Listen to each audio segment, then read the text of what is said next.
جو رکھو ادھر۔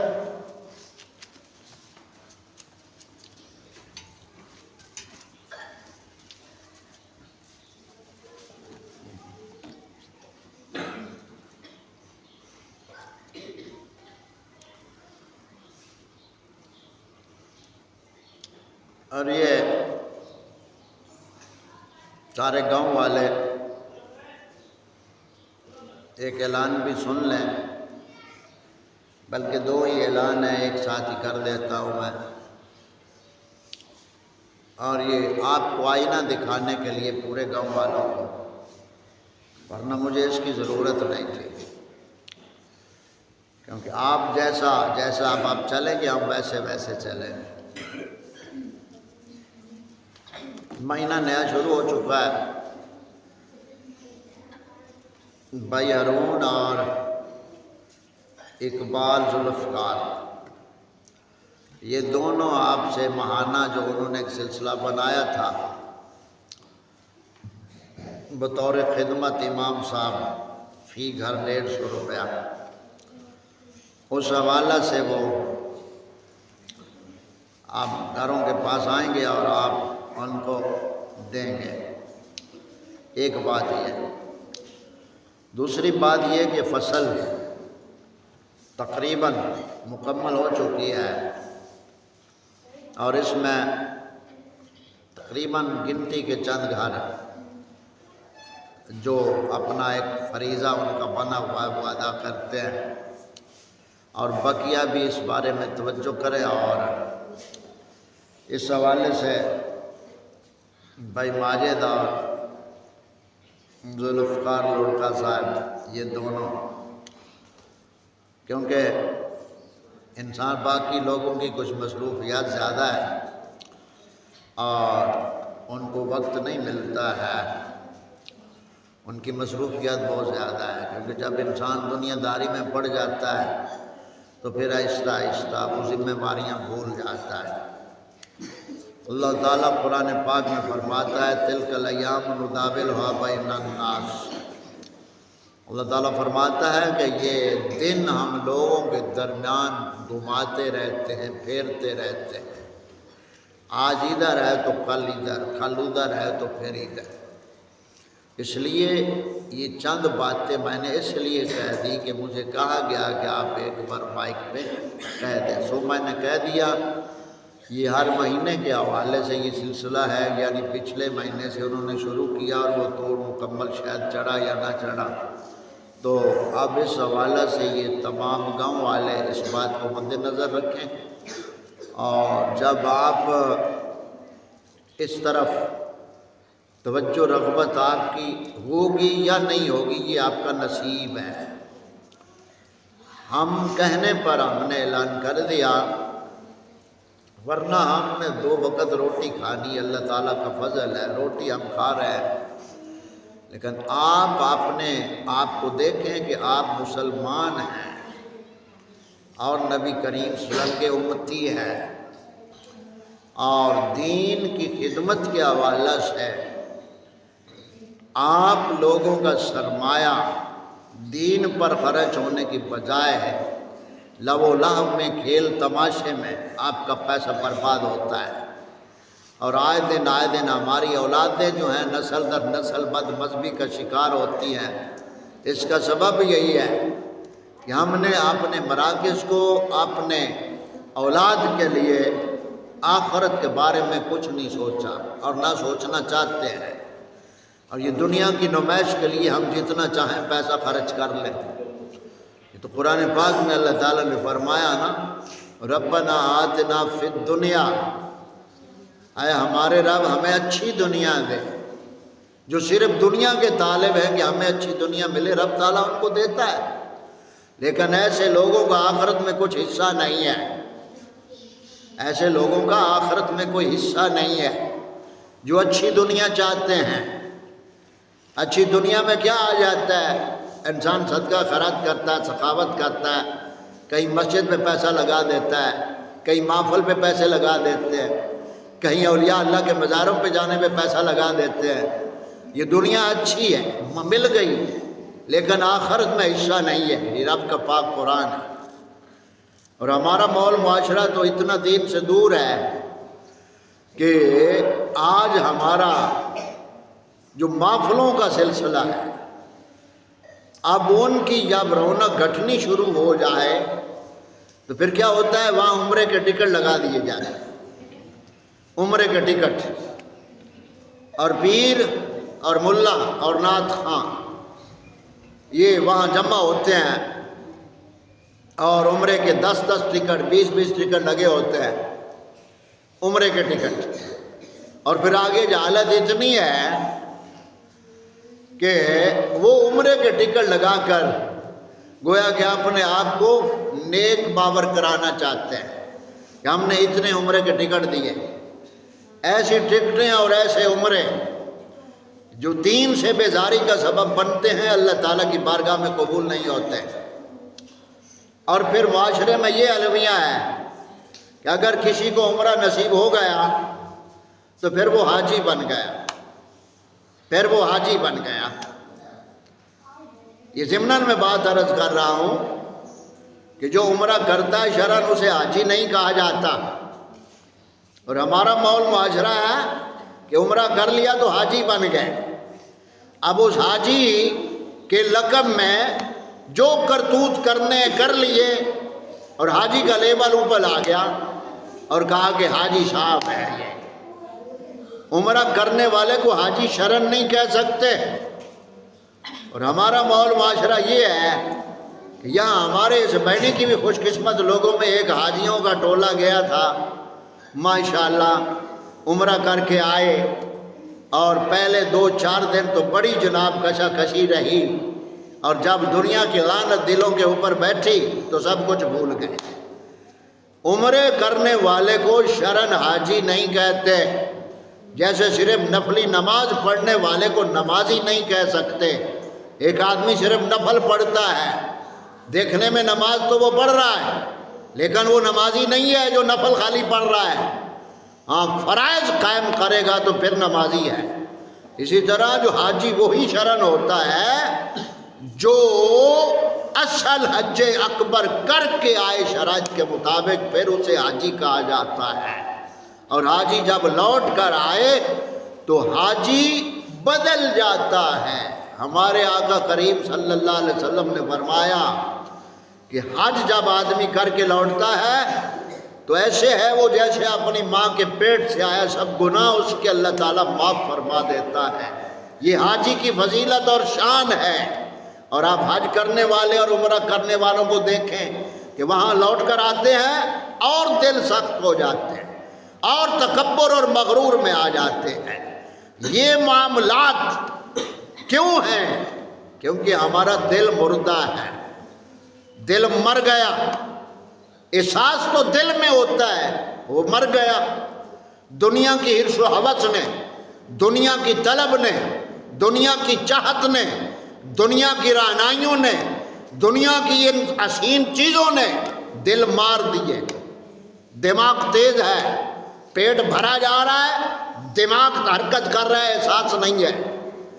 مشین بے جان ہے، مشین دن رات چلتی ہے لیکن اس میں احساس نہیں ہے۔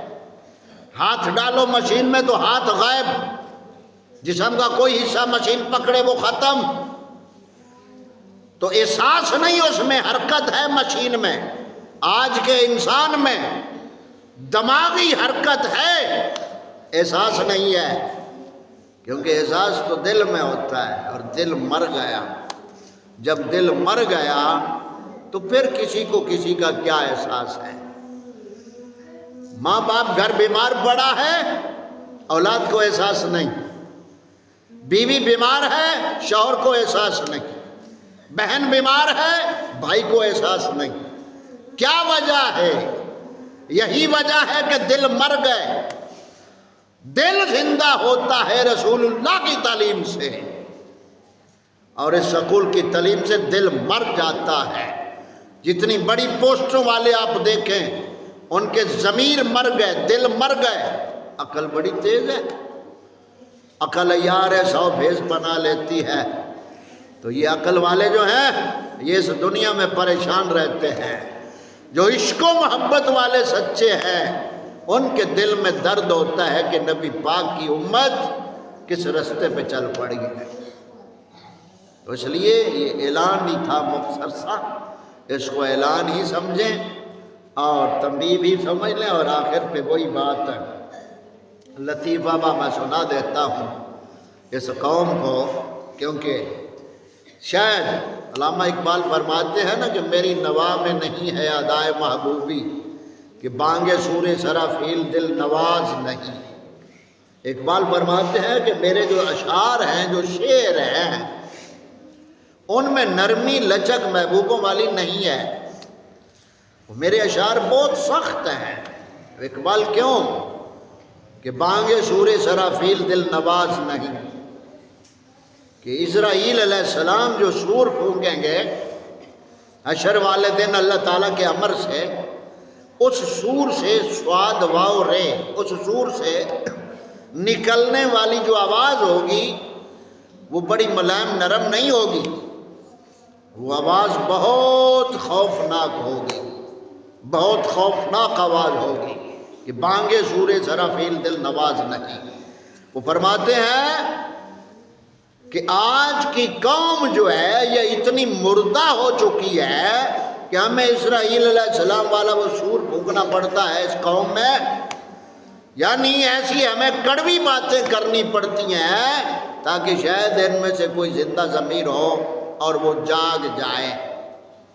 آدمی نشے والا ہو نا، نشے میں مست آدمی ہو تو اس کو کڑوی دوائی دی جاتی ہے، کھٹی لسی پلائی جاتی ہے، نیبو وغیرہ نچوڑ کے دیا جاتا ہے تاکہ اس کا نشہ ٹوٹے۔ اس کو جیسے نشئی کو کڑوی دوائی دی جاتی ہے، اس قوم کو دنیا کی حرص و ہوس کا نشہ چڑھا ہوا ہے، اور اس حد تک یہ مردہ ضمیر ہو چکی ہے کہ اپنی اولادوں کو، اپنی عزتوں کو آنکھوں دیکھے جہنم میں جھونکتے جا رہی ہیں۔ اس لیے آج اگر ہم نہ سمجھے اور نہ اٹھے، اپنے دل نہ ادھر متوجہ کیے، تو ہمارے پاس ذلت و رسوائی کے علاوہ اور کچھ بھی نہیں ہے۔ تو یہاں بات ختم کرتے ہوئے آخر پہ ہم تھوڑی سی ملم لگا دیں، کیونکہ ممکن ہے معاشرے کو زخم زیادہ ہو گئے ہوں، تو وہ زخم اس حوالے سے ہم تھوڑا سا مرم لگا دیتے ہیں کہ وہ مولویوں کا تو ویسے بھی آج کل مذاق بنا ہوا ہے نا، یہ نیٹ کے اوپر ٹک ٹاک کے اوپر دیکھیں تو مولوی طبقے کو یعنی اصل اتنا بدنام کیا جا رہا ہے طرح طرح کے ہیلو بہانوں سے، اور کیا مقصد کہ دین یہ بیان نہ کریں، مولوی کو اتنا بدنام کر دو، اتنا بدنام کر دو کہ یہ دین سے دور ہو جائیں۔ تو وہی بات کہ وہ لطیفہ بات کہ وہ مولوی صاحب مسجد میں آئے تو مسجد میں دیکھا تو مسجد کی صف غائب تھی، مسجد کی صف چوری ہو گئی تھی، غائب تھی۔ تو مولوی صاحب نے اپنے بیٹے سے کہا کہ بیٹا جاؤ، مسجد میں صف نہیں ہے، صف غائب ہو گئی، اور اعلان کر دو کہ مسجد کی صف جو ہے وہ چوری ہوگی یا کوئی اٹھا کر لے جائے تو واپس مسجد میں چھوڑ جاؤ۔ یہ اعلان مولوی صاحب نے اپنے بیٹے کو کہا، تو مولوی صاحب کے بیٹے جب اعلان کرنے آئے تو دیکھا کہ ادھر سے گاؤں کا نمبردار بھی آ گیا۔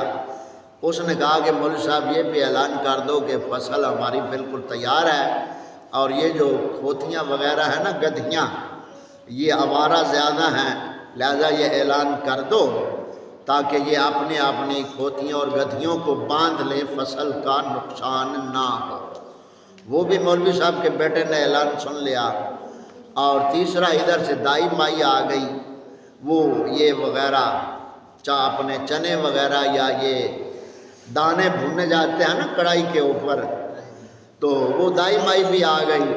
اس نے کہا مولوی صاحب کے بیٹے سے، بیٹا یہ میرا بھی اعلان کر دینا کہ یہاں کسی بدبخت نے میرے وہ کاک جو میں اکٹھے کر کے لائی تھی نا دانے بھوننے کے لیے، وہ کاک کوئی بیوقوف لے گیا تو وہ مجھے واپس کر دے، میں نے بھٹی جلانی ہے۔ یہ 3-4 باتیں اعلانات کی اکٹھی ہو گئی۔ اب مولوی صاحب جب پہنچے تو مسجد میں دیکھا تو آگے تبلیغی جماعت والے بھی آئے بیٹھے تھے۔ اب یہ 3-4 باتیں جمع ہو گئیں اب مولوی صاحب نے سوچا کہ بار بار اعلان کرنے کا کیا فائدہ، میں سارے اعلان اکٹھے کر کے ہی کر دیتا۔ تو اسی بات کو آپ سمجھ لیں کہ جو میں نے اعلان کیا ہے نا، وہ اسی لیے اکٹھے اعلان میں بھی کر رہا ہوں کہ مولوی صاحب کا بیٹا گیا اور اس نے اعلان کیا، اس نے آگے حضرات سارے کان چاہے چند اعلان سن لو۔ اون قوم کان چاہے تو انہیں اعلان کیتا، حضرات بیٹے نے آخیا نا میں مسجد ہی سب چوری ہو گئی، ان پہلا اعلان انہیں شروع کیتا، انہیں کہ حضرات ساڑی صف چاہیں گئی ہے، یعنی مولویاں دی، یعنی ساڑی صف چاہیں گئی ہے، دائی دے کک چاہیں گئے ہیں۔ نمبردار صاحب پیاندے نے کھوتیاں بن لو تے تبلیغ یہ آئے بیٹھے ہیں۔ سمجھ آ گئی؟ ہمیں اعلانات کا شوق ہوتا ہے اور یہاں جو بھی آتا ہے اعلان شروع اعلان شروع اعلان شروع۔ مساجد کو ہم نے مساجد سمجھا ہوتا تو ہم اپنے سجدوں سے مسجد کو آباد کرتے، اعلانات کے لیے ہم مسجد وقف نہ کرتے۔